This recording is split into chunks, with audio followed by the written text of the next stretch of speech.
Dear students, कल हमने reproduction के बारे में पढ़ा था।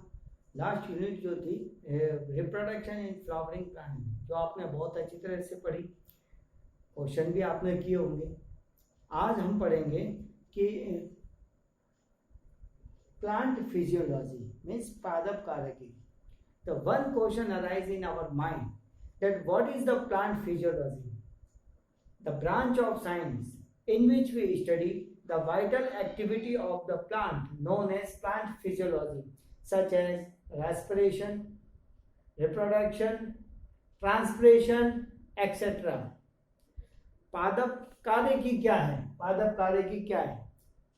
विज्ञान की वह शाखा जिसके अंतर्गत हम पौधों में होने वाली जैविक क्रियाओं का अध्ययन करते हैं, उसे हम पादप कार्य की या प्लांट फिजियोलॉजी कहते हैं, जैसे श्वसन, प्रकाश संश्लेषण इत्यादि।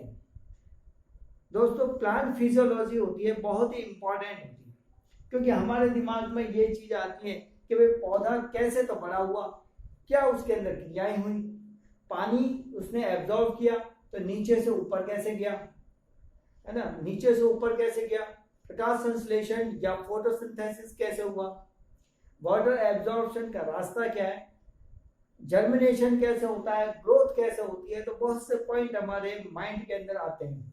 इन पॉइंट्स को सॉल्व करने की एक ब्रांच है जिसको कहते हैं plant physiology.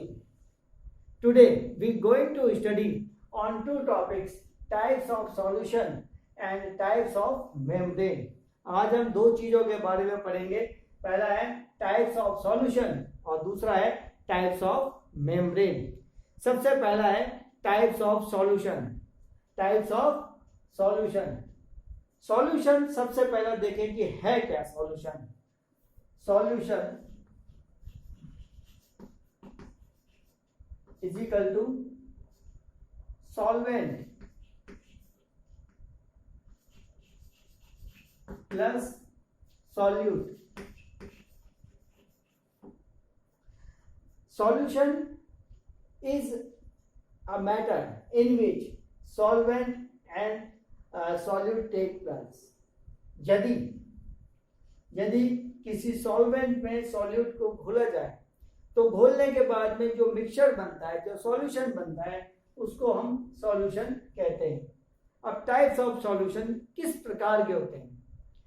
Types of solution सबसे पहला है समांगी विलयन। समांगी विलयन, इसको कहते हैं होमोलॉगस सॉल्यूशन।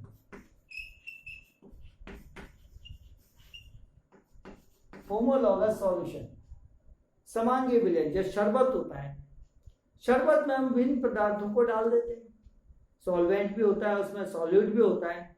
अब आपसे एंड में पूछा जाए कि भाई शरबत में क्या चीज नीचे बची, तो आप क्या कहेंगे? भाई कुछ भी नहीं बचा, सभी चीज घुल गई, समान रूप से घुल गई। तो ऐसा सॉल्यूशन जिसमें विलेय और विलायक, सॉल्यूट और सॉल्वेंट पूरी तरह से घुल जाते हैं, उसको हम समांगी विलयन कहते हैं, जैसे शरबत, शिकंजी एक्सेट्रा। सेकंड होता है विषमांगी सॉल्यूशन। विषमांगी सॉल्यूशन, उसको कहते हैं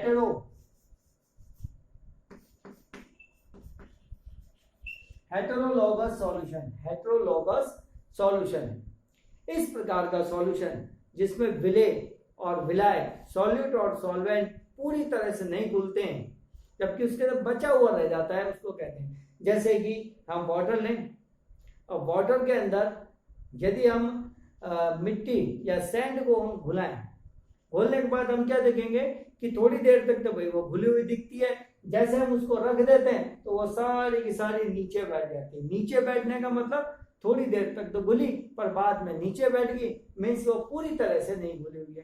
तो इसको हम कहेंगे विषमांगी solution, heterologous solution, such as solution of water and sand, मिट्टी और पानी का विलयन। थर्ड जो होता है वो होता है कोलाइडल सॉल्यूशन। नेक्स्ट सॉल्यूशन कौन सा है? कोलाइडल।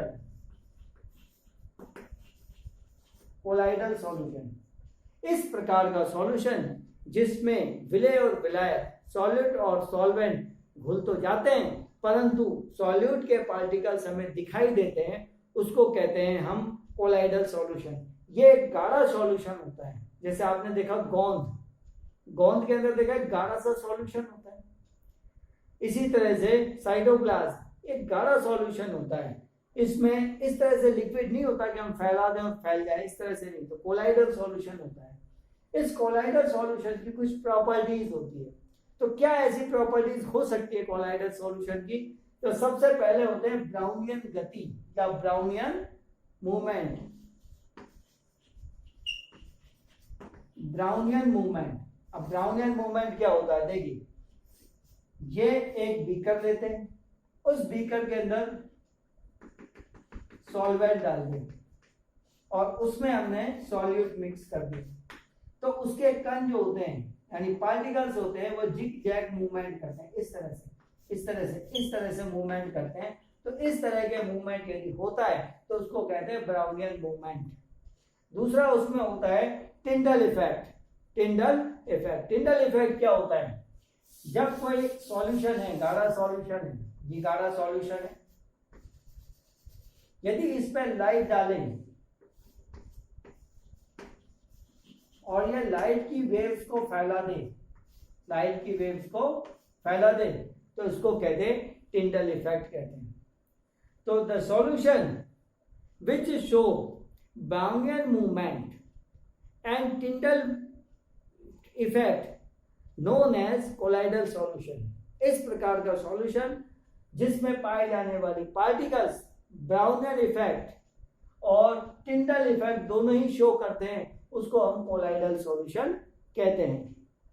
ठीक है, अब इसके बाद में आता है एक क्वेश्चन, ये होता है कि सॉल्यूट और सॉल्वेंट को हम कैसे डिफाइन करेंगे। सॉल्यूट क्या है और सॉल्वेंट क्या है? सबसे पहले करें सॉल्वेंट की बात।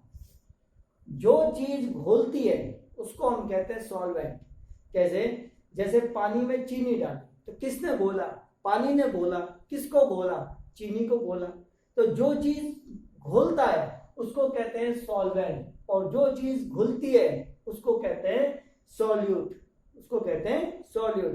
एक चीज और कहते हैं कि जो ज्यादा अमाउंट में होता है, ज्यादा मात्रा में होता है, उसको हम कहते हैं सॉल्वेंट, और जो कम मात्रा में होता है उसको हम कहते हैं सॉल्यूट। अब इसके बाद में सेकंड टॉपिक देखते हैं, टाइप्स ऑफ मेम्ब्रेन। तो मेम्ब्रेन कितनी तरह की होती है? सबसे पहली मेम्ब्रेन देखें, परमिएबल मेम्ब्रेन।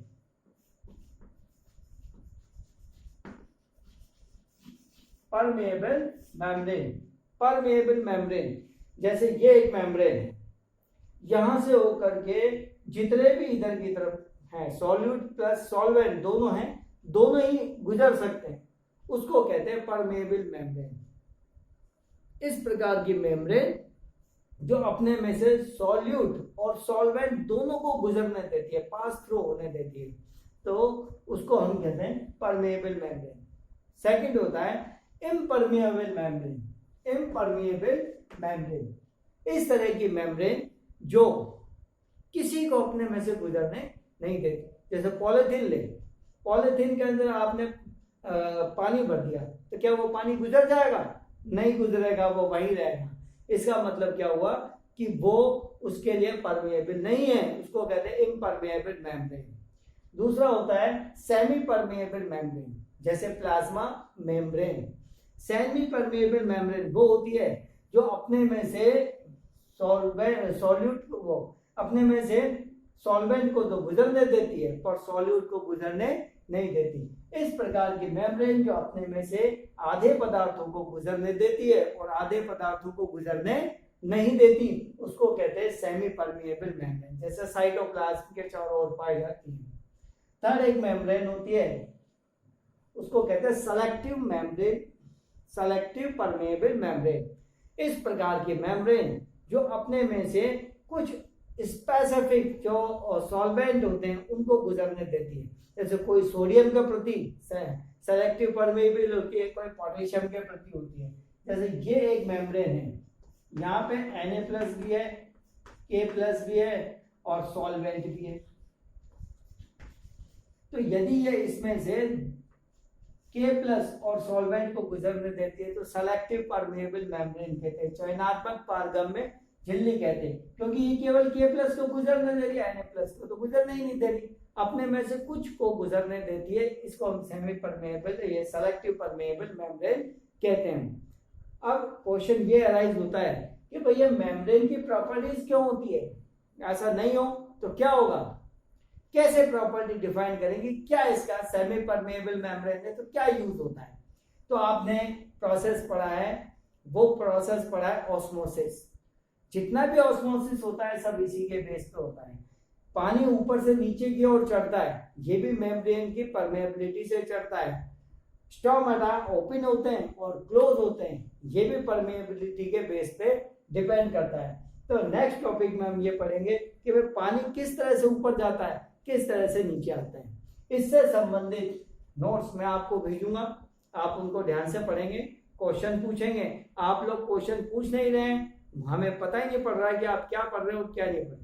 देखो पढ़ना जरूरी है, क्वेश्चन पूछना उससे भी ज्यादा जरूरी है, और जब इन दोनों का मेल होता है तभी पढ़ाई होती है। जैसे विलयन कब बनेगा, विलय और विलाय, सॉलिड और सॉल्वेंट दोनों बनेंगे तो विलयन बनेगा। मैं आपको पढ़ा रहा हूं, आप घर जाके पढ़ेंगे, क्वेश्चन करेंगे, तो पढ़ना और क्वेश्चनिंग दोनों ही होगी, तब जाकर के वो टॉपिक क्लियर होता है। थैंक यू दोस्तों।